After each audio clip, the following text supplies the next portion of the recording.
The Senate Impeachment Court is actually proceeding accordingly with a transparent, fair, and legally sound process regarding the impeachment case of Vice President Sara Duterte. The specific certifications being required from the House are all part of the effort to guarantee procedural legitimacy and to uphold constitutional standards. These certification procedures should not be seen as traps or measures to impede, but these certification processes help prevent any legal impediment or challenges or technicalities that could undermine the impeachment process once it starts rolling and to uphold the proceedings' integrity. So, the disrespect for or attempts to undermine the impeachment court processes threaten the independence and credibility of the court and jeopardizes public trust on the process itself. We therefore encourage the public and all involved parties to participate constructively and respectfully in the legal discussions without insinuating any malice on the court. So we will be able to take questions po. Sir, actually, yun din yung tanong ko. Pero basically, yung sabi ni Congressman Jokno, no, if Congress will designate prosecutors to the panel, that is already a very clear indication that they want to proceed with the case. So parang wala nang need for another certification communicating that they want to pursue the impeachment trial. Actually, yung pag-authorize ng mga House prosecutors, no, pagbibigay ng authority, I think it will also be contained in a resolution because as you know, the Congress is a collegial body and it can only act collegially through its parliamentary procedures such as passing of a resolution or a bill. So I think since there's already going to be that process of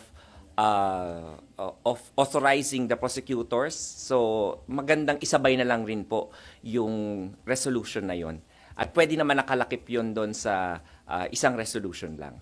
Pero sinasabi po ni Congressman Jokno, the fact na mag-e-elect sila ng prosecutors, hindi raw ba enough na yon na communication na gusto nilang ituloy yung impeachment trial po at hindi na kailangan ng hiwalay na certification? Well, if that is the position po of the House prosecutors, then we will just await whatever filing that they will make in due time once they convene the 20th Congress. As far as you're concerned, attorney, hindi enough yung pag-elect po na ng prosecutors. Kailangan maghiwalay na communication na nagsasabing gusto namin ituloy itong impeachment trial na to. Well, the question should be asked again, how will that election or authorization of the House prosecutors will happen? Paano sila ma-authorize? In what kind of action? Is it just a letter from the speaker? Or is it a formal authorization coming from the plenary of Congress itself? So, wala naman tayong question na gagawin yon at naniniwala tayo sa kakayanan naman ng House of Representatives at sinabi na rin naman ng Speaker of the House na they will comply. So, I don't see any problem in na pagsabayin na yon, no? Sir, follow up lang po. Sorry. Sir, follow up lang doon sa yung sa prosecutors. Kailangan pa ba talaga ng plenary action? Kailangan pa aprobahan ng House plenary yung mga prosecutors na papalit? Well, because nga collegial body ang Congress, no? How do they actually authorize somebody? No, like for example, in a corporation, kapag corporation yan, para yung isang tao ay ma-authorize to represent the corporation, then the board of directors has to come up with a board resolution and the corporate secretary will have to come up with a secretary certificate. So, in any collegial body, ganun po may memorialize yung authority to be given to any person. So, as a collegial body, Congress as a collegial body is expected to also do the same. So, ako po, basic lang naman po yun, no? Kung meron pong other way na gagawin po sila, then tignan na lang po natin kung ano po yung ipapasa nila and then let the impeachment court decide on the sufficiency of their compliance or submissions. Sir, si Senator Risa Hontiveros po parang nananawagan na kailangan na pong manumpa na raw yung mga bagong senador sa 20th Congress. Maybe get your comment lang. Highlight lang po natin no na as of today po 6 out of the 11 major steps outlined in the procedural framework or that accounts for 55% of the entire process has already been accomplished by the impeachment court. Kung makikita nyo rin po doon no sa proseso na yon, nandoon yung pag-swear in ng ating mga senator judges. So, yung call po for swearing in of the senator judges will need to depend on the existence of a presiding officer or a Senate president. Kasi po, ang senator judges will have to take their oath before the presiding officer. And as you know po, if one Congress adjourns and another begins, the Senate president is going to be elected or re-elected again. So, kailangan po natin hintayin kung kanino pong manunumpa. Ayaw po ng presiding officer na magkaroon ng question doon sa proseso or sa step na yon ng panunumpa na maaari pang ma-question at magkaroon ng legal impediments kapag nagpatuloy na po yung proseso. So, gusto ng presiding officer as a matter of prudence and diligence na gawin na lamang po yun kapag nag-elect na po ng Senate President na tumatayong presiding officer ng impeachment court ang 20th Congress. Sir, hindi ho ba considered continuing yung powers ni SPGs considering hindi naman po nag-expire yung term niya nito? And that's one school of thought, no? Tama yung school of thought na yan. And there is another school of thought na hindi rin continuing kasi nga may adjournment nga, no? And if you see the parliamentary processes doon sa rules ng Senate as legislative body, gano'n na nangyayari sa first day, nag-e-elect sila ng Senate President or kino-confirm nila yung election nung nakaupong Senate President. So, because of that procedure in the Senate rules, then there might also be another school of thought who would say otherwise, contrary to your school of thought. So, yun yung ayaw na nating mapagdebatehan pa pagdating ng convening on July 29. Kasi gusto na nating kung ano na lang yung mga urgent matters na nakahain, katulad ng pag-join ng issues already na sinasabi din ni Congresswoman De Lima, no? Na-joined na yung issues. So, dahil joined na yung issues, then the impeachment court can already proceed and act accordingly based on the next steps in the process. Sir, so the earliest that the new senator judges can take oath ay July 29, sir, after maka-elect ng July 28, whether or not sa SPGs yun? Tama po, kasi alam na po naman natin na yung July 28 is just a ceremonial opening of Congress. Medyo busy yung mga senator judges doon at saka yung ating House din. So, only after that maaaring mangyari yon. Sir, medyo clarify ko lang to. Ibig sabihin, sir, balik ako yung sa certification po to proceed, kailangan nilang isubmit plus yung authorization ng bagong mga prosecutors? Ano po? Yes. Because so correct. Dalawang compliance. Yung sa House prosecute, sabi ko nga pwede na siguro nilang isabay yun dahil gagawin na rin naman nila isang proseso. So as a matter of efficiency, then the House may elect whatever they want to do on how to comply with those two processes.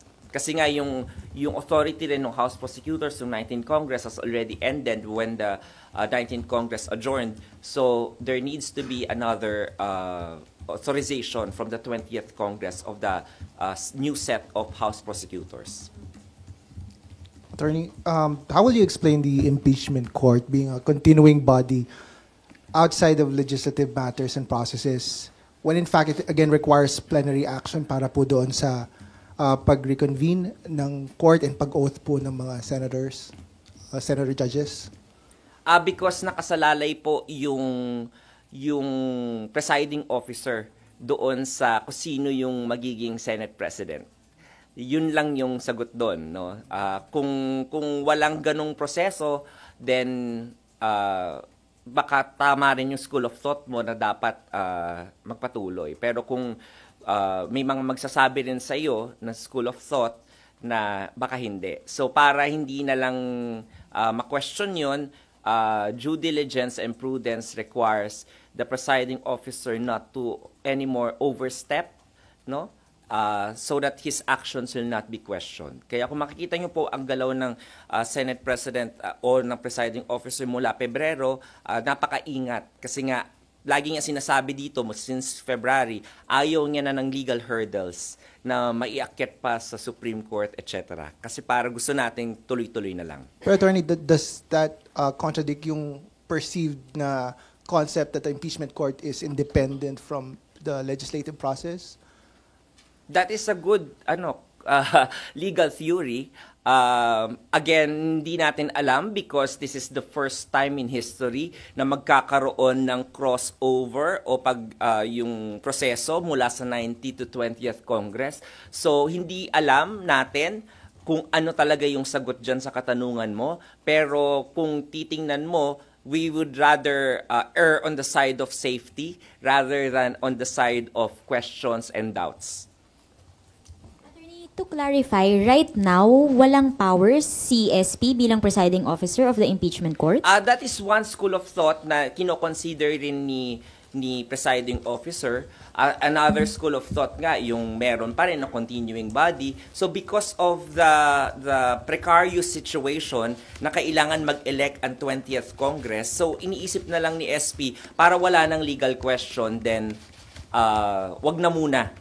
Hintayin na lang natin yung 20th Congress na maipanganak at mag-convene.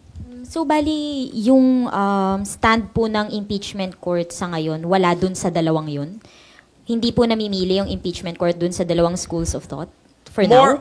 More of doon sa school of thought na base sa Senate rules nga, no, consistent with the Senate rules as a legislative body, it is trying to balance that.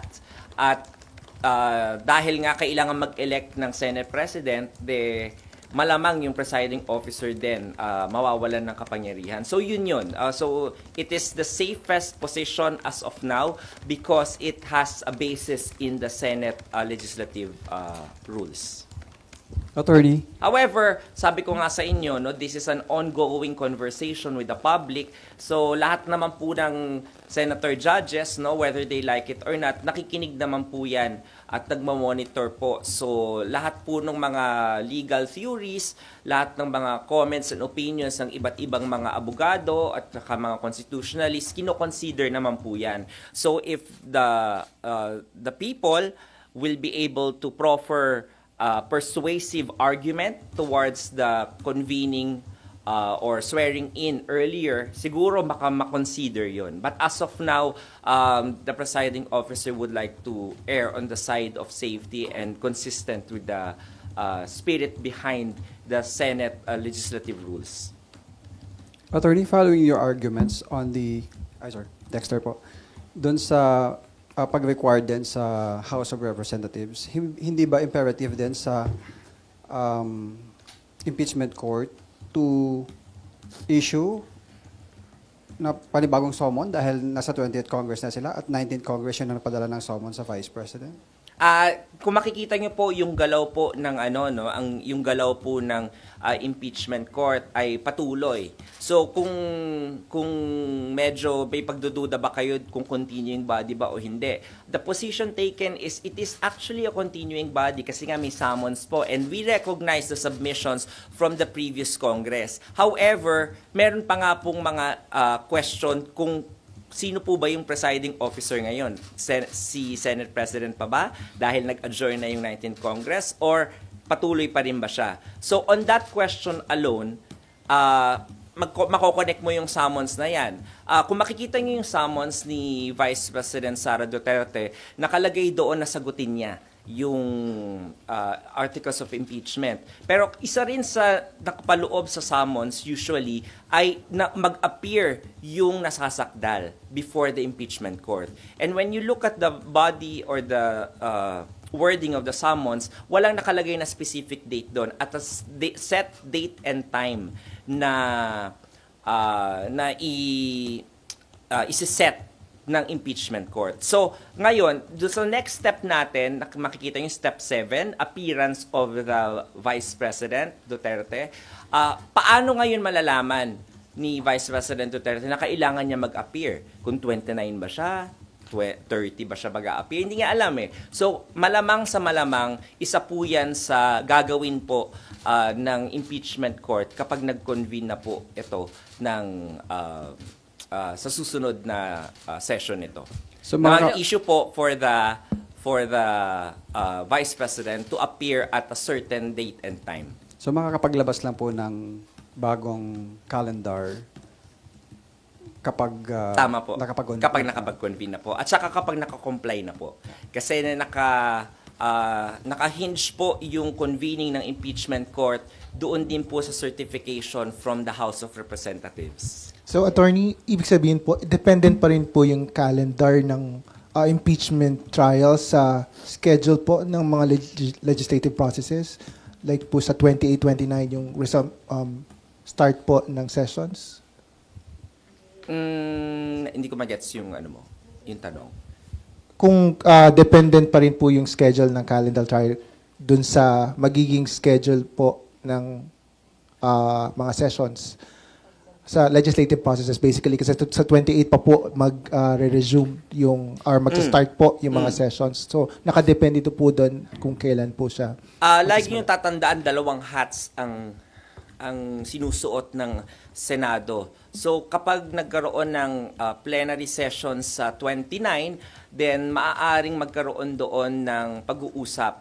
May isang senator judge o senador na tatayo doon para mag-move ng convening again ng impeachment court. Kasi as of now nga walang date na nakaset tayo doon sa 19th Congress nung June 10 na at June 11 na session. So walang nakaset na date. So I think there will be a movement on the floor of the Senate based on the Senate rules para mag-convene po yung Senate Impeachment Court either on the afternoon po or sa another day. Pero attorney, from now until July 27, hindi pwedeng, kasi parang in the past press conferences po sinasabi, kapag may isang senator judge na mag-request na mag-convene, magko-convene yung impeachment court. Pero dahil alanganin kung may presiding officer o wala, so can we say walang convening na reconvene na mangyayari from now until 27? Actually, bigger than that issue is the compliance. Kung makikita nyo po, yung order po ng impeachment court nung June 10 ay conditional po yung pag-set ulit po ng convening doon sa compliance po ng House of Representatives doon sa second order. At saka yung sinasabi ni Presiding Officer and Senate President na hindi po sila pwede mag-convene kung wala pa pong communication from the House kung sino yung House prosecutors. Kasi gusto po nila na magkaroon na ng appearances doon yung House prosecutors at yung defense. Kaya po, hinihintay po ng impeachment court as a condition sine qua non na ma-comply po ng House po yun. Yung po yung import ng second order po. Sir, sorry. Paano kung walang compliance, hindi magko-convene? Or ma-delay ulit yung pag-convene? Hindi mangyayaring July 29? If lang naman, sir, scenario lang to. If by July 29 walang compliance, so walang kasigurohang magko-convene by 29? Nako, hindi ko masasagot yan, no? Kasi hindi ako senator judge, hindi ako senador. But that is in the realm of possibility, siguro. Pero, of course, sa action ba ng impeachment court, yung ba yung gustong mangyari? Parang lahat ng steps nga, 55% na accomplish na eh. So, if you look at the intent of the impeachment court wants this process to already roll. And the compliances, the certifications will ensure that there is no more question or any legal impediment once the impeachment court convenes. It actually gives the House of Representatives the power to already decide na tuloy-tuloy na tayo kapag nag-comply yung House doon sa appointment ng House prosecutors at saka yung second order na yun for certification. Dependent yung pag-convene sa compliance? Yun po ang order po ng June 10. Kung makikita nyo po. Anong implication po kung hindi sila mag-comply? Alin po? Yung hindi mag-comply, yung second order, yung I House. cannot hazard a guess. Hindi ko, kasi gusto mong patunguhan ko kung magko-contempt ba o hindi. No, yun yung gusto mong lumabas sa akin. Hindi ko masasagot yan. Kasi hindi nga ako senator judge and depende na lang yan kung anong move nung both parties, no, they are open, they are free naman to file whatever motion they want to file with the impeachment court and let the impeachment court decide on the matter. Attorney, required din sila mag-submit ng listahan ng mga bagong prosecutors, right? Kailan may deadline ba yun? Yes, walang deadline po. Because ayaw naman natin limitahan yung schedule at kapangyarihan ng House of Representatives. But the impeachment court is hopeful and is also happy na nung last day ng Congress ay nagpahayag yung Speaker of the House na they are going to comply with the 2 certifications, which they already did dun sa una. Sir, do we have an assurance na, just for example, mapalitan yung Senate President, mapapalitan ang presiding officer, that whatever yung mga na-accomplish na po during the 19th Congress, makikarry over? Or pwede po ba yun break rin ng kung magkakaroon ng bagong presiding officer? That is in the realm of possibilities, no? Pwede o pwedeng hindi ko masasagot po 'yan ng definite dahil hindi ko kayang makita kung ano yung magiging future diyan. So, attorney, tama po ba na wala pong pwedeng gawin and walang gagawin si SP right now as presiding officer unless he is re-elected as Senate President? Between now and until the time, wala po siyang pwedeng action na gawin bilang presiding officer ng impeachment court? Well, as of today, I think ganun yung and as based on the pronouncements of the Senate President himself during his press con last week, I think that is the policy that he is taking for the meantime. However, in the next few weeks, hindi natin alam. We cannot second guess kung ano yung baka may makapag-persuade sa kanya. So, hindi ko alam.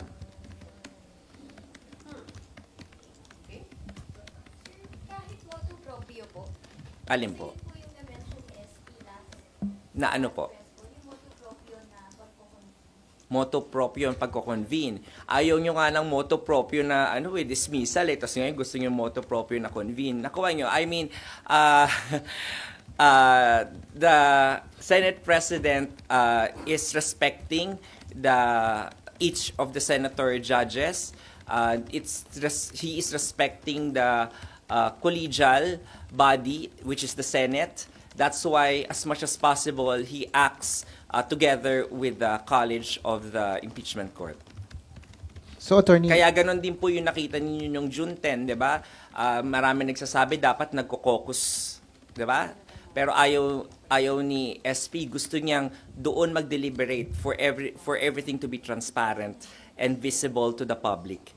While it can happen na pwede naman nilang mag-caucus, pero I don't think that's the policy of the presiding officer because he wants the public na makita lahat, no, ng mga nangyayari in front of the cameras. Just to clarify lang po, attorney, SP Cheese remains to be the presiding officer of the impeachment court currently. Yes. Because as a matter of holdover principle, ganun po yun. Hanggat walang, katulad din ng Senate President, as a matter of holdover, dahil wala pang convening at wala pang official election of the new Senate President, then he remains to be a Senate President on a holdover capacity po.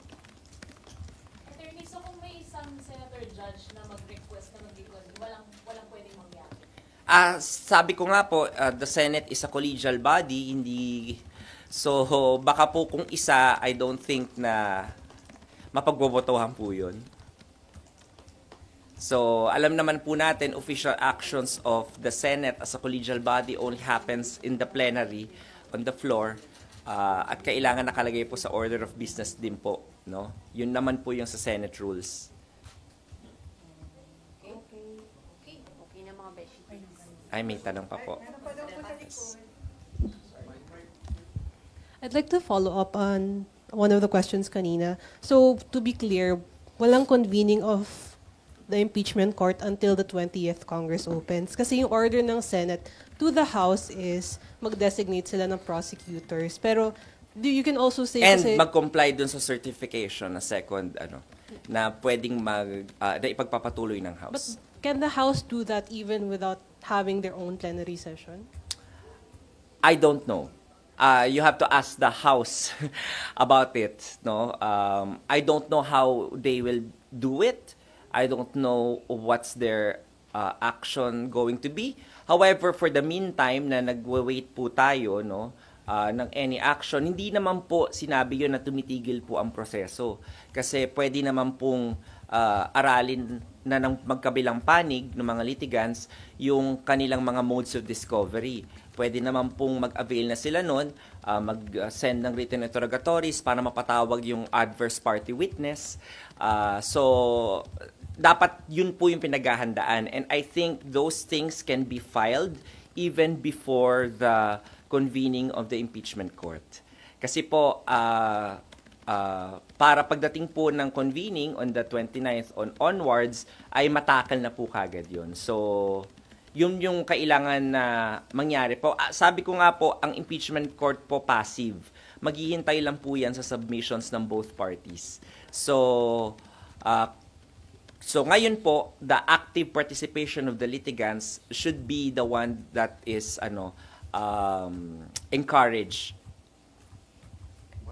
Sorry sir, kasi it is just now that we are hearing na yung powers po ni SP as presiding officer ay basically wala po muna unless ma-re-elect siya. Is it a new position, a new stance? Hindi yan yung position, hindi yung walang power, no? Well, hindi ko sinasabing walang power. Ang sinasabi ko nga po may power, may holdover capacity nga po.